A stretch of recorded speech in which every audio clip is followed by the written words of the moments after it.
Merci, bonsoir à tous à nouveau. Merci, c'était un réel plaisir pour moi de participer à ce colloque. Avec quelques regrets, en postulant pour participer à cette activité, j'avais vraiment rêvé de visiter le Portugal. Malheureusement, je suis obligé de rester à Abidjan pour faire cette intervention.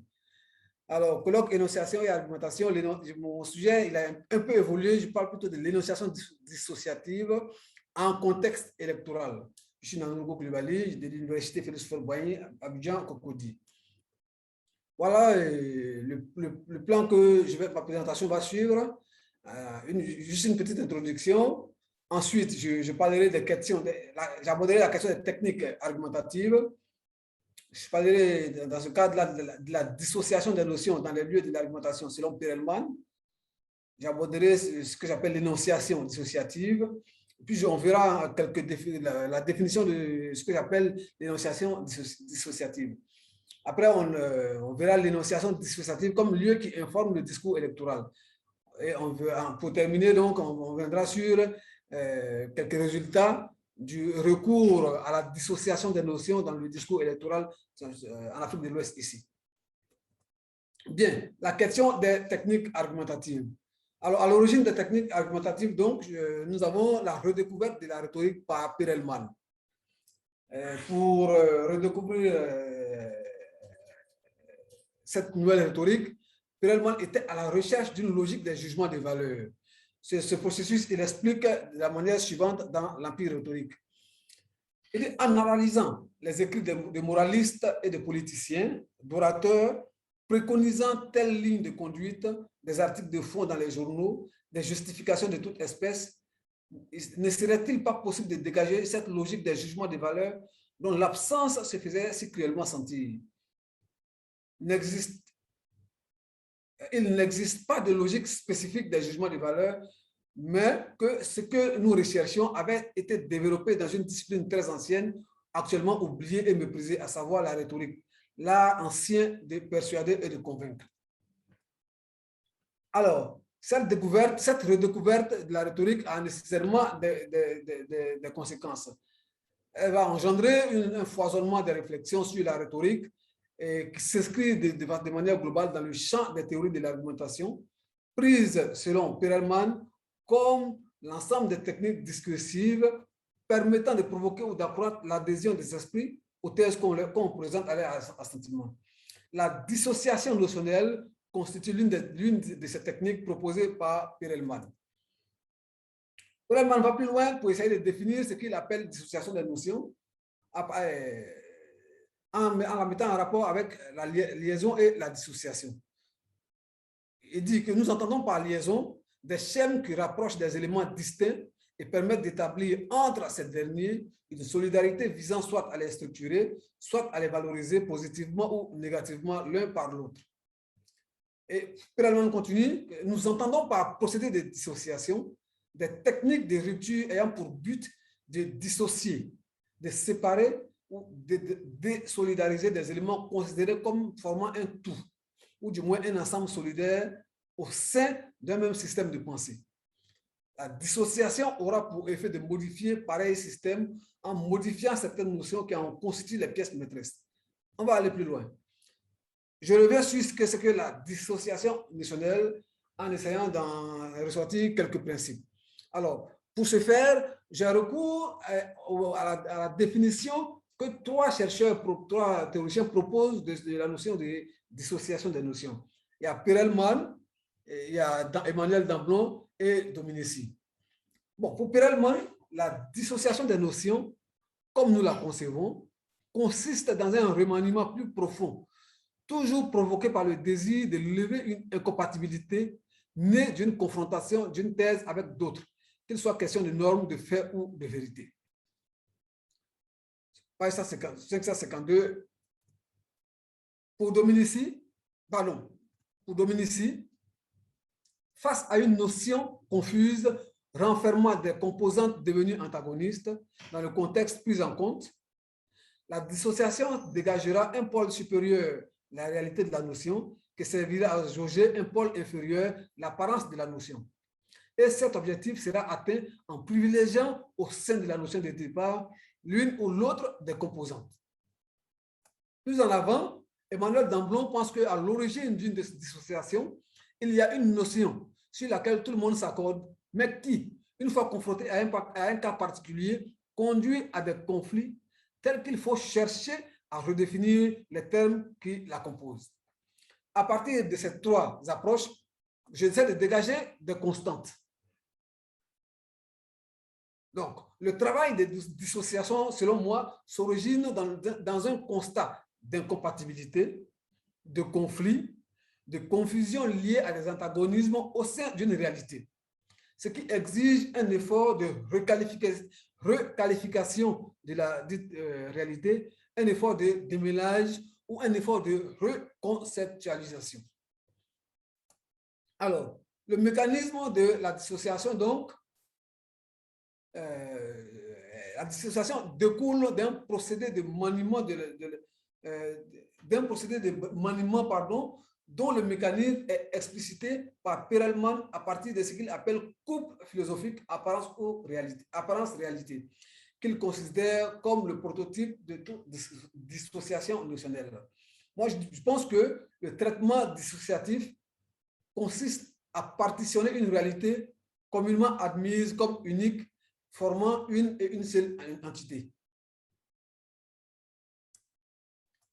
Sur cette base, je propose donc la notion d'énonciation dissociative qui découle d'une énonciation en situation argumentative dans laquelle le locuteur exploite le schème de dissociation des notions. Et ainsi, la prise de parole du locuteur partitionne discursivement une réalité antérieure au discours qui est a priori non sécable, sous la forme d'une équation qui n'établit pas une égalité, comme cela est d'usage, mais plutôt une équation visant à discerner le vrai à partir des livrets dans l'entendement des locuteurs. L'énonciation dissociative engage deux termes dont l'un constitue la référence avec qualité de critères d'évaluation et l'autre l'erreur, selon Perelman. Au regard des traits caractéristiques du moment. Alors, maintenant, j'en reviens maintenant au discours électoral, puisque le corpus auquel j'essaie d'appliquer la notion de dissociation est le discours électoral. Et je considère que, à regard de certains traits, que le moment discursif, à partir de la notion de moment discursif proposée par Planck, la diversité des productions discursives à propos d'un fait, la situation électorale constitue, selon moi, un moment discursif qu'on appellera le moment électoral. Donc, à chaque fois qu'on est dans une situation électorale, on est dans un moment électoral. Alors, le discours électoral est une production fortement ancrée dans un moment électoral dominé par une compétition politique dans laquelle il faut opérer un choix entre plusieurs offres proposées et défendues par les locuteurs candidats ou leurs représentants. Au niveau individuel, donc, ce moment réside entre l'annonce de la candidature, la conférence de presse, le dépôt de la candidature et la fin de la campagne électorale. Au niveau collectif, c'est bon.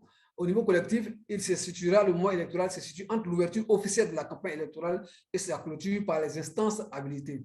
Le moment électoral est informé par divers facteurs, dont la nécessité pour chaque acteur de se mettre en évidence en exprimant sa singularité.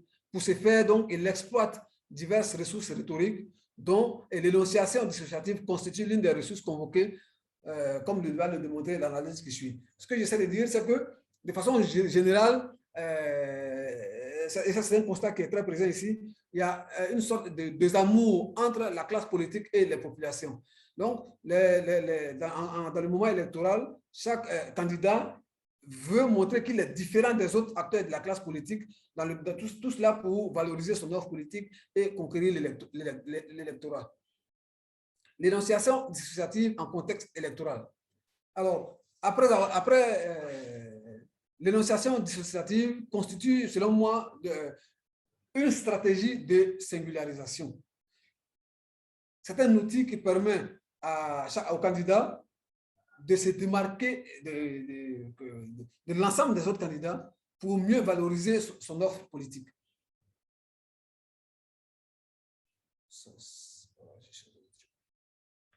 Bien. L'autre chose qui est très intéressante et que je voudrais souligner, c'est quel est le résultat. L'énonciation dissociative permet de faire la promotion d'une vision politique. Alors, la dissociation des notions en cours dans la campagne électorale permet d'exprimer les visions du candidat qui informent les projets politiques des différents candidats. À titre d'exemple, alors en 2010 en Côte d'Ivoire ici, je viens à quelques éléments de corpus qu'on va lire ensemble. Des discours de Laurent Gbagbo dans la campagne électorale en 2020, le 25 octobre. Des gens ont voulu qu'on mette la Côte d'Ivoire sous tutelle de l'ONU. C'est pourquoi je ne veux pas voir à la tête de notre pays quelqu'un qui a voulu que notre pays soit sous tutelle de l'ONU. Ceux qui ont tenu ces propos devraient avoir honte d'être candidats. C'est pourquoi je dis il y a un Ivoirien et les 13 autres sont des masques de l'étranger. Dans un autre extrait d'un de ses discours, il dit ceci: cette élection est la bataille de la souveraineté de la Côte d'Ivoire contre les masques de l'étranger. Alors, je dis que la dissociation des notions en cours dans la campagne électorale exprime aussi des visions ou des projets politiques. Ici, ce que Laurent convoque, c'est l'imaginaire de souveraineté et indépendantiste qui est pilier du discours de dissociation. Cet imaginaire se décline par le moyen du couple extérieur-intérieur. Je voudrais signaler ici que les élections de 2010 en Côte d'Ivoire ont fortement exploité cette rhétorique du candidat de l'extérieur qui est opposé, qui est au service des intérêts étrangers contre le candidat de l'intérieur qui défend les intérêts nationaux. Donc, ici, la dissociation revient à exprimer la différence entre des candidats. Le candidat, c'est la notion fondamentale, et il y a certains candidats qui sont qualifiés candidats de l'extérieur en opposition aux candidats de l'intérieur qui défendent, j'allais dire, les intérêts nationaux. Alors, cet aspect aussi apparaît en 2013 dans le discours de Ibeka Ibrahim Boubacar Keïta au Mali. Et je ressors ce qu'il dit ici. Les Maliens savent désormais que leur choix sera radical et sans ambiguïté. Dans 3 semaines, ils voteront pour la continuité ou pour le changement. Le 28 juillet, au moment de déposer son bulletin dans l'urne, chaque Malien, chaque Malienne se posera une simple question. Quel genre d'homme dois-je choisir pour mon pays? Un homme intègre qui va servir ou un homme faible qui ne résistera pas à la tentation de se servir? Un homme qui se dévoue à l'intérêt général ou un homme qui privilégie les intérêts particuliers? Un homme qui a toujours défendu son pays ou un homme dont les décisions peuvent le mettre en danger? Un homme d'État ou un homme de système? La dissociation lui permettra ici de se valoriser en tant que celui qui défend l'intérêt général face à ceux qui défendent les intérêts des systèmes cachés en arrière-plan. Voilà un peu quelques résultats auxquels mon travail a abouti. Je résume donc pour dire que la dissociation des notions revient à partitionner les réalités en deux, dont l'une est l'apparence et l'autre est la réalité. Dans un contexte électoral, donc, la dissociation des notions permet 2 choses. D'abord, elle permet la singularisation d'une offre politique. Et cette singularisation d'une offre politique, je peux l'illustrer à partir d'un discours extrait des interventions de Sébastien Adjavon lors de la campagne électorale en 2016 au Bénin. Il dit ceci: je vais vous dire ceci. Moi, je suis le candidat de la pratique. Je suis le candidat qui ne verbiage pas, qui ne fait pas de verbiage. Je suis le candidat qui a déjà fait ses preuves. Je suis le candidat qui travaille du matin au soir avec les Nigériens. Je sais de quoi je parle. Si les gens ont entendu pendant les 10 années comment je plaidais le Nigeria et tout ça, et ont pris pour dire le Nigeria, entre le savoir-faire et le parler, il y a un grand fossé. Moi, ce dont je vous parle aujourd'hui, c'est que vous devez comprendre que je sais comment aller tirer les ressources de ma proximité. Ici, le langage, c'est le couple théorie et pratique qui est mis en jeu.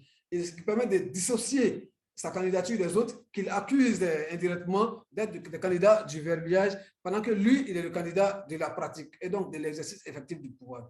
Voilà, chers collègues, mesdames et messieurs, les conclusions auxquelles mes travaux ont abouti à ce stade. J'avoue que c'est mon premier travail de recherche sur la dissociation des notions. Donc, naturellement, il y a beaucoup de faiblesses que les différentes interventions me permettront d'améliorer. Merci, je suis à votre disposition pour répondre à d'éventuelles questions.